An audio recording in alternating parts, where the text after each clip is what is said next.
유엔 안전보장리사회 제재 결의를 끝끝내 조작해낸 이상 우리는 이미 설명한 대로 단호한 정의의 행동으로 넘어갈 것이다.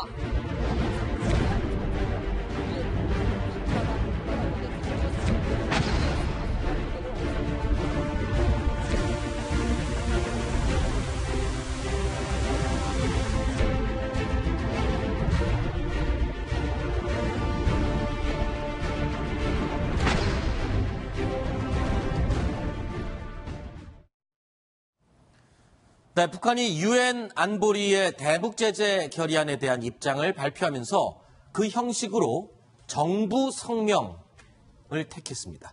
북한의 발표 형식들 가운데 수위가 가장 높다라고 하는데 좀 더 자세한 설명을 들어보도록 하겠습니다. 자, 정부 성명 어떤 수위고 왜 중대 발표로 여겨지는 겁니까? 네, 정확한 명칭은 조선민주주의 인민공화국, 북한의 정식 명칭이죠. 조선민주주의 인민공화국 정부 성명입니다. 네. 북한은 그 대외적으로 성명을 발표할 때 여러 가지 수단을 사용하는데 정부 성명이라 하면 그중에 가장 상위에 있는 여러 가지를 봤을 겁니다. 조선중앙통신 기자와 일문일답 이런 부분은 굉장히 편하게 얘기할 때 하는 거고요. 외무성 성명, 대변인 성명, 담화 이런 것들이 있는데 그중에 가장 상위에 있는 가장 중요한 발표를 할 때 사용하는 형식인데요. 예를 몇 가지 들어드리면 이해가 빠를 것 같습니다.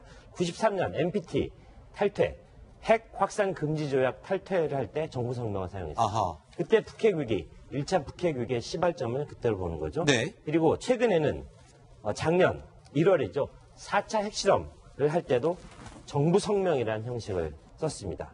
그러니까 북한은 굉장히 중요한 임팩트 있는 영향이 큰 발표를 할 때 정부 성명을 사용합니다. 아니 근데 지금 가만 생각해 보니까요. 지금 하태경 부장이 얘기하실 때 아주 중대한 일에 정부 성명을 발표한다 그랬는데 김정은 체제 들어와서 제가 기억하는 것만으로도 정부 성명이 좀 몇 개만 있었던 것 같거든요. 좀 자주 하는 편 아닙니까? 지금까지 1993년 이래 모두 7번, 오늘까지요. 7번의 정부 성명이 발표됐는데 그중에 4번, 4차례가 그쵸. 2012년 집권한 김정은 체제 이후에 들었었습니다. 자, 어떻습니까? 중요한 성명이라 하면 희소성도 굉장히 중요하잖아요. 그렇죠. 근데 너무 자주 하다 보니까 양치기 소년 되는 거 아닙니까? 그렇게 하다 보면. 그런 좀 스스로 어떤 중요성을 깎아내렸다는 그런 지적도 나오고 있습니다. 네, 정부 산하에 있는 각 성들이 있죠. 외무성이라든가 여러 성들이 있는데 성들에서 나온 성명보다는 정부성이 가장 셉니다만 북한은 당 국가 체제이기 때문에 당 성명이 더 셉니다. 당 중앙위 성명이라든가 당 중앙군사위 성명이라든가 아니면 당 정무국 성명이라든가 이렇게 하면 더 센 것이고 만약에 김정은이 의사가 포함됐다고 하려면 국무위원회 성명을 발표하는 것이 바로 김정은의 뜻이라고 하는데 정부 성명은 김정은 뜻하고 상관이 없습니다. 일단 아래이기 때문에 일단은 북한이 현재로서는 그래도 나름대로 차상급 그런 대응 수준이 있기 때문에 아직까지는 정부 성명으로 대응을 했다고 봐야 되겠습니다. 그런데 김정은 시장님 말씀이 조금 이제 저도 같이 수긍을 하는 부분이 있는데 이춘희 아나운서가 등장하지 않았어요. 그렇죠. 이춘희 아나운서가 등장하면 뭔가 되게 중대한 발표하는 날입니다. 일단 아나운서가 좀 달랐고요. 그다음에 중대 발표라는 발표를 하는 경우가 있는데 이번엔 중대 발표라는 형식이 아니었다는 점에서 어떤 가치는 조금 떨어진 것 아니냐 그런 생각이 듭니다. 그런데 이 북한은 성명 왜 이렇게 성명을 좋아하는지요. 오늘자 노동신문 1면입니다. 8월 8일자 화요일 오늘자 노동신문에 보면 1면 전체가 무슨 성명으로 도배가 되어 있습니다. 지금 계속 조선민주주의 인민공화국 정부 성명 이게 조금 전에 살펴본 내용이고요. 정의의 힘으로 불법 무법의 제재 결의를 단호히 쳐갈 것이다. 갈길 것이다라고군요. 자, 이런 내용들 이거 의도가 뭔가요? 그러니까 지금 강력하게 지금 유엔 대북 제재 결의안에 지금 반대하는 뜻을 지금 적극적으로 표현하는 그런 방법인 거죠. 네, 맞습니다. 북한이 당의 어용단체들, 당선의 어용단체들을 총동원해가지고 저렇게 유엔 제재가 정당성 결여했다. 그런 북한을 압살하려고 그런 거다. 이런 논리를 현재 대외적으로도 하지만 북한 주민들을 보고도 얘기를 하는 겁니다. 북한 주민들 우리가 자위적인 조치로서 미사일 그 기술을 개발하고 핵실험하는 것들이 전부 다 우리나라를 지키기 위한 것인데 봐라 우리가 과거에 핵을 포기해가지고 정말 비참하게 된 나라가 얼마나 많느냐. 우리는 절대로 핵을 포기할 수 없다 하는 정당성을 강변하기 위해서 네. 이 외부적으로도 그렇지만은 북한 주민들을 상대로 우리가 그 길을 갈 수밖에 없다. 네. 그리고 이제 강변하기 위한 것으로 봐야 되겠습니다. 이게 북한이 맨날 겁박을 주고 협박하는 말이 많아서 또 말잔치하는 거 아닌가라는 생각을 하는데 실제로 오늘 또 이 북한 초계함이 미사일 2발을 싣고 순찰을 하는 모습이 포착됐다. 뭐 이런 해외 보도가 있었죠. 어떤 내용입니까? 근데 제가 북한을 오래 취재하면서 느낀 점은 네. 우리는 빈말을 하지 않는다. 네. 그런 얘기를 북한이 자주 사용해요. 네네. 빈말을 하지 않는다. 어쨌든 성명으로 발표를 하면 무라도 자른다. 그렇죠. 그런 얘기인데 오늘 팍스뉴스 미국의 가장 대표적인 보수적인 매체죠. 네. 여기 팍스뉴스에 보도된 거에 따르면 북한이 며칠 전 미사일 2개를 초계정에 탑재한 뒤 동해안 일대를 순찰하는 것을 아하. 확보 위성이 포착했다. 아, 자, 폭스뉴스가 어떤 매체입니까? 트럼프와 가장 친한 그렇죠. 매체이고요. 가장 따끈따끈한 정보를 네. 가장 빠르게 접근할 수 있는 그런 위치에 있는 네. 매체라고 보여지기 때문에 네. 저 뉴스 굉장히 저는 의미심장하다고 보여지고요. 미사일 2기, 순항미사일을 실었습니다. 탄도미사일은 아닙니다. 네. 그렇지만 순항미사일을 탑재한 초계정이 작전을 개시했다. 네. 이건 어떤 대외적인 엄포용이라고 보여집니다. 그렇군요. 김종문 교수님, 네. 지금 이 폭스뉴스에 보면은 북한의 초계정에 미사일 2기를 싣고서는 순찰하는 모습이 포착됐다. 자, 이게 무슨 의미입니까? 초계정이라고 그러면 어떤 의미고 여기에 실을 수 있는 미사일 2기라고 그러면 어느 정도 위력이 아까 순항미사일이라고 잠깐 언급을 하셨는데 어느 정도 규모의 미사일을 싣고 다닐 수 있는 정도입니까? 저 정도면은 사거리가 한 4, 50km. 네. 에서 한 100km 이내일 겁니다. 네.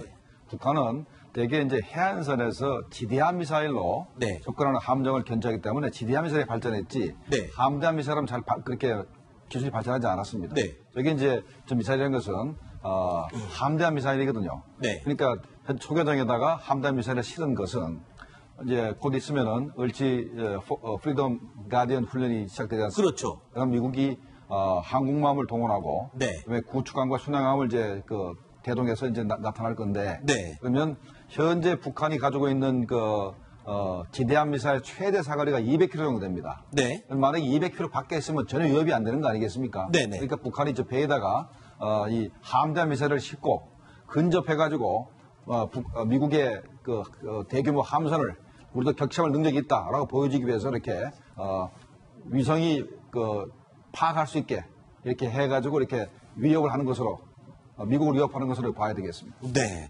자, 이런 가운데 지금 북한이요, 이 8월 말, 9월 초 위기설을 아주 북돋고 있습니다. 막 불을 지르고 있는 이런 분위기인데 또 불바다 발언을 했습니다. 오늘 조선중앙통신을 통해서요, 백령도나 연평도는 물론 서울까지도 불바다가 될 수 있다라는 것을 명심하고 함부로 날뛰지 말아야 한다. 통신, 이런 것들은 다 동원해갖고 지금 얘기를 하고 있는데, 자, 이 내용에 대해서 우리 국방부도 오늘 오전에 브리핑을 했습니다. 우리 국방부 어떻게 반응했는지 들어보시죠.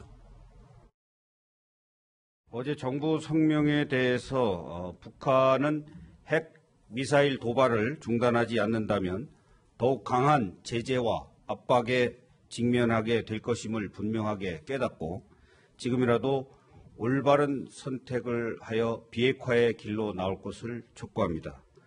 우리 정부는 굳건한 한미동맹을 바탕으로 북한의 어떠한 도발에도 단호히 대처할 것이고 북한은 한미동맹의 의지를 시험하거나 오판하지 말 것을 경고합니다.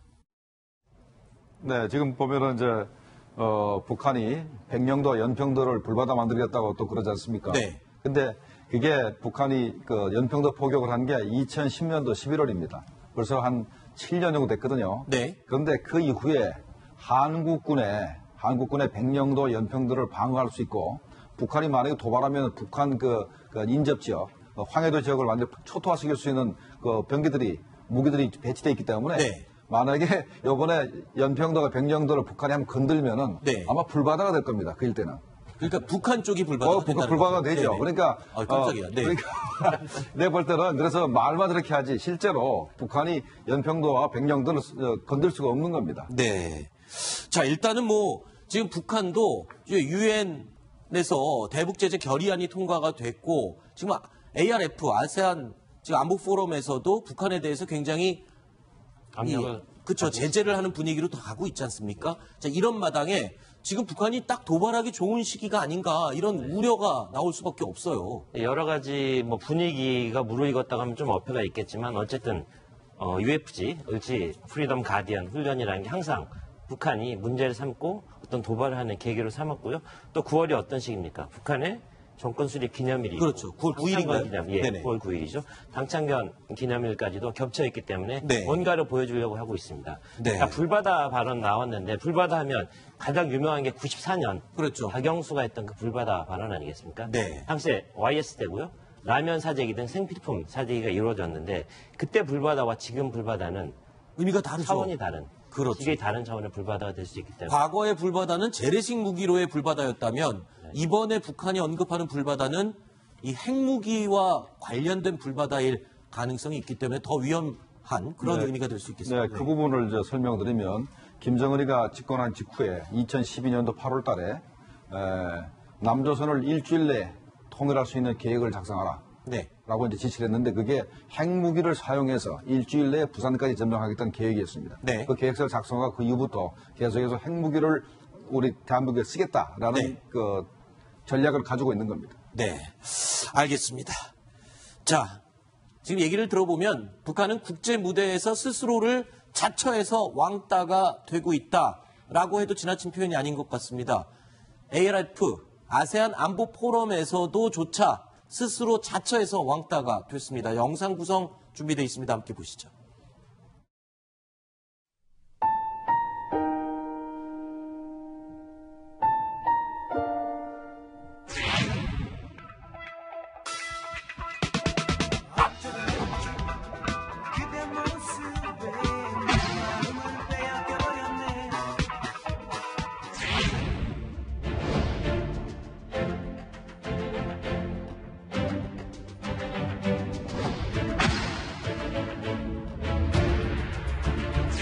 정말 북한이 외교적으로 고립이 되었다는 생각을 하게 되었습니다. 안보리 성명에 대한 그 반응 등에서 더욱더 고립을 될 수밖에 없다는 점을 북한도 깨달았으면 합니다. 자, 오늘로 아세안 안보 포럼 막을 내렸는데 하태영 부장, 네. 실제로 진짜 북한이 회원국들에게 양자회담을 하자고 다 제안을 했는데 네. 대부분 거절했다. 이게 사실입니까? 내일이면 이제 이용호가 그 필리핀 마닐라에서 네. 떠나서 중국을 통해서 들어가겠죠. 네네. 되는데 빈손으로 돌아갈 것 같습니다. 아무도 안 만나준 게 맞나 보군요. 네, 그렇죠. 지금 미사일 발사를 한 직후였기 때문에요. 네. 우선 국제사회 압력이 굉장히 거셌고요. 또 직전에 어떤 얘기까지 나왔습니까? ARF에서 북한은 아예 회원 자격을 박탈해야 된다. 그렇죠. 이런 얘기까지 나왔습니다. 자, 영내 유일한 북한이 참여하는 안보 기구인데 거기서까지 축출되면 더 이상 북한은 설 자리가 없는데요. 어쨌든 이번 회담 내내 북한을 만나준 나라는 중국밖에 없었고요. 네. 그나마 강경화 외교부 장관이 그렇죠. 3분간의 만남을 통해서 짧은 조우를 통해서 몇 마디를 건넸던 것. 그마저도 리용호 외무상이 그냥 자리를 피했다면서요? 뻘쭘하게 얘기해놓고서는. 그렇죠? 그런 기회를 좀 잡았으면 좋은데 네. 또 리용호라는 사람은 또 위에 눈치를 많이 봐야 되는 사람이잖아요. 그렇죠. 북한의 외무상이라는 자리가 그렇게 센 자리가 아닙니다. 네. 사실은 실세도 아니고요. 그 외교안보 정책에 미치는 영향도 굉장히 작기 때문에 네. 본인이 좀 자신도 없었던 그런 느낌이 듭니다. 그러니까 원래 그 북한하고 아세안하고 관계는 굉장히 돈독한 관계인데 그렇죠. 불구하고 이번에 이제 ICBM을 이제 두 번 쏘는 바람에 네. 현재 북한에 대한 그 비난의 의사를 강하게 좀 아세안에서 네. 표출하고 있습니다. 네. 그래서 아세안 국가들이 만약 북한하고 양자회담을 자꾸 한다면 그 아세안 국가들의 그 계란한 그 비난 의지가 네. 시작될까봐 안 그렇죠. 만나준 거고. 네. 그래서 그러면 전혀 안 만나줄 수는 없으니까 이번 그 ARF 의장국인 필리핀 외상이 네. 그러면 그 나한테 한번 얘기를 해봐라. 무슨 네. 얘기 하느냐. 그래서 이게 의례적으로 네. 의장국이 한번 만나줬습니다. 알겠습니다. 북한은요, 이 다른 회원국들이 만나주지 않으니까 스스로 기자회견을 자초했다고 조금 전에 영상으로 저희가 소개를 해드렸었는데 기자회견 자리에서는 이런 얘기를 했습니다. 역시나 핵 포기 못한다, ICBM 포기 못한다, 뭐 이런 말로 일관을 했습니다. 들어보시죠.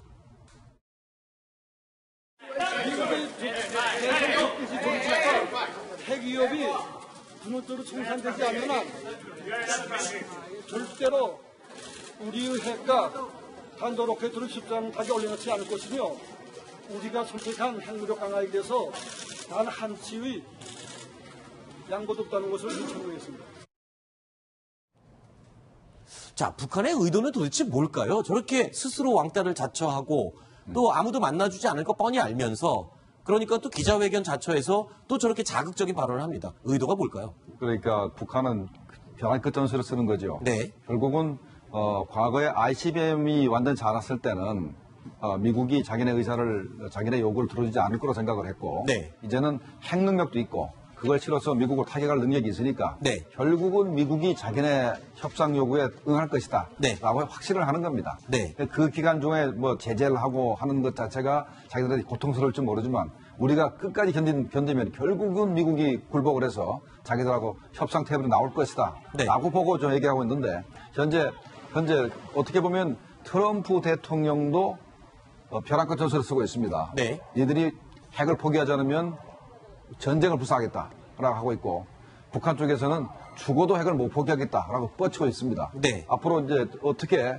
북미 간에 이 문제가 해결될지 그건 뭐 정말 알 수가 없는데 네. 어쨌든 간에 강대강 정말로 그 양쪽의 벼랑 끝 전술이 계속하고 있기 때문에 앞으로 정말로 우리 한반도 정세가 네. 한치 앞을 내다볼 수 없는 그런 상황이라 할 수 있겠습니다. 알겠습니다. 이 북한의 이렇게 강경한 입장 때문에 우리나라 역시요, 이 주변국들과의 공조를 더욱 강화할 수밖에 없는 그런 상황이 됐습니다. 이 강 장관의 발언 직접 들어보시죠. 안보리 신규 제재 결의 채택 이후 또 8월 을지훈련 계기 북한의 도발 가능성을 염두에 두고 더욱더 한미일 북핵 대응 공조를 강화하기로 했고요. 또 앞으로도 특히 9월 개최되는 UN 총회라든가 다양한 채널을 통해 한반도 비핵화 평화 노력 평화 로드맵 전개를 같이 엮어나가기로 했습니다. 자, 유엔의 대북 제재 결의안도 통과가 됐고 ARF 이 회의도 끝났고 이후에 이제 북한의 상황이 어떻게 진척이 될지 자, 8월 말 9월 초 지켜봐야 될 것 같습니다. 그런데 이 아세안 안보 포럼이 막을 내리면서 새삼 또 이 강경화 장관의 입지와 그리고 요번이 첫 번째 다자 외교 무대의 데뷔였잖아요. 네. 자, 그래서 강 장관에 대한 평가가 나오고 있습니다. 잘한 점 못한 점 몇 가지 짚어보겠는데요. 자, 강경화 장관의 첫 다자 외교 성적표. 일단은 뭐 ARF 4일 동안 양자회담만 17회를 치르면서 강행군을 했다. 정말 발에 땀나게 뛰어다니지 않았나. 열심히 일한 거 맞죠? 네. 강경화 장관이 취임할 때만 해도 어떤 양자 외교, 특히 북핵 문제를 깊이 있게 다루지 않았다는 점에서 약간 불안한 그런 점이 있다는 그런 평가가 있었는데 그런 평가를 불식시켰던 그런 회의가 된 것 같습니다. 어쨌든 다자회담에서는 굉장히 장점이 많은 장관이고요. 또 여성 장관의 또 독보적인 카리스마 같은 것도 있기 때문에 ARF 나흘간 17번 이 영어가 완전히 대비되는 그렇죠. 그런 성적표를 냈고요. 또 대북 제재 병행 입장에 대해서도 우리가 나서지 않아도 아세안 국가들이 알아서 어떤 결의안을 만들어내는 그런 모습을 보임으로써 손 안 대고 그렇군요. 코를 푼 뭐 이런 것이 됐고요. 그리고 이게 지금 눈에 띕니다. 요번에 ARF에서 강경화 장관에 대해서 이 ARF의 하이라이트로 등극했다. 그리고 수려한 이 매너 그리고 영어 실력으로 다른 회원국들의 시선을 한 몸에 받고 칭찬이 이어졌다. 이런 좋은 얘기가 들리던데 맞습니까? 외교 소식통을 통한 그런 얘기이기 때문에 아마 우리 쪽 주관도 약간 들어간 평가라고 보여지지만 뭐 저도 전반적으로 동일합니다. 방금 모두에 말씀드렸던 것처럼 어떤 여성 장관 특유의 어떤 장점, 그다음에 상황적인 유리함, 그다음에 북한 스스로 왕따를 자처했기 때문에 우리가 실패할래야 실패할 수 없는 그런 세팅이었고요. 미국 역시 힘을 많이 실어줬고 중국이 약간의 태클을 걸었지만 우리 강 장관의 외교력을 막는 데는 한계가 있었던 것 같습니다. 그렇군요. 김정국 교수님께 묻겠습니다. 그러면 과연 강경화 장관 모든 걸 잘했으면 얼마나 좋겠습니까만 그래도 좀 지적이 있었습니다.